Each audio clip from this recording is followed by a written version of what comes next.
Oh, okay. Umvelase uhlaselwe umuntu ongaziwa sezibuya inhlazane izolo lapho abehlala khona eDonato, eNigel, empumalanga yaseGoli. Ubebukhoma kuTikTok khathi ehlaselwa. Indlela okwenzakale bamfice ehleli yedwa ejaradini.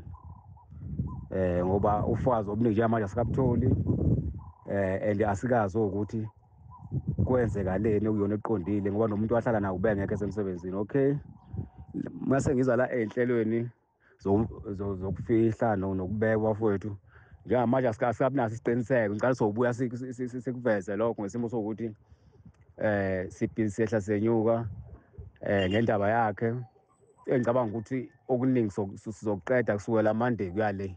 Icala lokubulawa kukaMvelase livulwe emaphoyiseni aseDonato. It is reported that the victim was sitting in his yard when accosted by an unknown suspect who shot at him multiple times before fleeing the scene.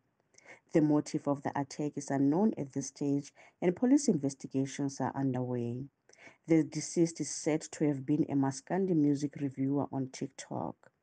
It is requested that anyone who may have information that can assist with the police investigations to contact the Crime Stop line at 08600 10 111. Alternatively, anonymous tip-offs can also be reported on MySubs app, which can be accessed on any smartphone. Umvelase ushone eseneminyaka engama-27. Ushiye emhlabeni umndeni wakhe okhona kuwona umama. Abengakaziwa amalungiselelo omngcwabo wakhe.